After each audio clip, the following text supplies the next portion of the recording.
All right, so one of the biggest questions I've got that seems to create a ton of confusion is what's the difference between casting the club, like a bad way, and throwing the club or casting it correctly? That's what we're going to talk about in this video because it's really simple to understand, but I understand that a lot of people have a lot of confusion about it. So the simplest answer is this. If you're casting the club, your hands aren't moving fast enough. That's it. If you go to the top and you just do this, that's a bad cast. That's throwing the club away, and there's zero power in this because you're going to come down like this. If you go to the top and you start to widen the angle, like I talk about in the goat code videos, your hands are supposed to then move quickly. That's what I was talking about when I'm talking about how the hands start to create a weightless feel. Understand that if you are throwing the club head, which if you're going to be trail side dominant, that's exactly what the feeling that you're looking for is, that you're going to the top and you are throwing the club from the top. Instead of going to the top, down cocking, that's another release pattern, and then trying to get rid of the club really late. That works too. In fact, that's probably the most powerful way to release the club, but it also requires the most timing, and most golfers struggle with timing, obviously. So if you're going to go to like a huge down cock, you need a stronger grip, and then you've got to learn how to release it properly. Most golfers don't know how to release the club at all. So that big down cock, while it's a really powerful way to hit the golf ball, not necessarily the best way to do it.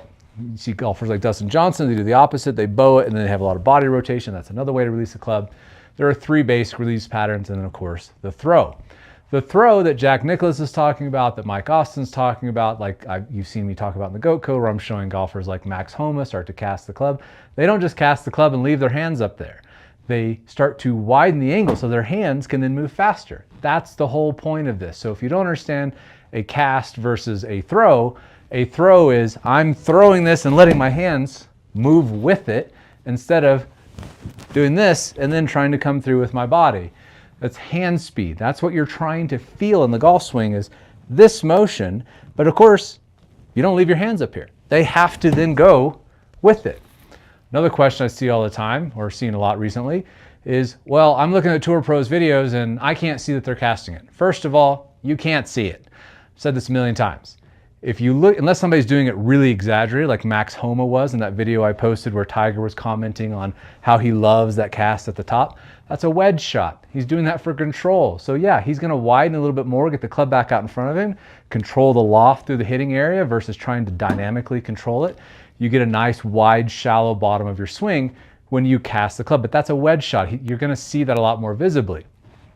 What's happening in most golfer swings on a full swing, and again, I showed with Thorbjorn Olesen, if you go look at his swing in slow motion, you ain't gonna see a cast. Yet, I've got his hack motion data. You can see it. He's absolutely throwing it, and it's about 5 degrees from the top. The data doesn't lie. You look at it on video, you don't see that. 5 degrees is not only not very much, but the club is also moving away from the camera, if you're looking at it face on, and shallowing out. So that creates a whole different appearance, because watch what happens to my angle here. I'm gonna go to the top, I'm gonna sit here, and now if I rotate my hands this way, it looks like I lost angle. My wrist cock is exactly the same, but because I've shallowed out the club, the angle to you looks different, which is why you can't rely on video, which is why we use data tools like the hack motion. If you really want to see it, you need 3D motion capture, because the angle as the club shaft and the angle of the arms, the position of all of this stuff changes. This is why Sergio Garcia looks like he has so much lag. He's not really down cocking it, he's shallowing it out.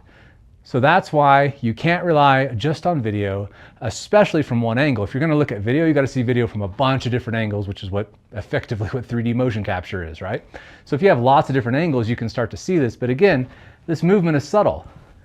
It's going so fast from the top, they're throwing it so fast to create speed that it's not something that you're just going to look at and be able to say, oh, he went to the top and did this. Although I can show you video where it looks exactly like that. Tiger Woods back in US Amateur stuff. I've got a video, I'll post it up here real quick while I'm talking about this. You can see he's hucking that thing from the top. That's, again, how Tiger was releasing it back then, really aggressive from the top to get the club back out in front of him. So the point is, A, there are 3 different ways to release a golf club, at least 3 different ways. There's lots of different ways you can do it, but 3 different ways that you see typically really, really good, powerful ball strikers release the club. And B, you can't see this just on video. 5 degrees is a negligible amount and their hands already moving, the club shallowing out. You can't see it on video. So the point is, more importantly, when you go to throw the club, get your hands moving fast. They have to move quick. If they don't move fast, the club can't move fast, and then you are just going to have an improper cast of the golf club.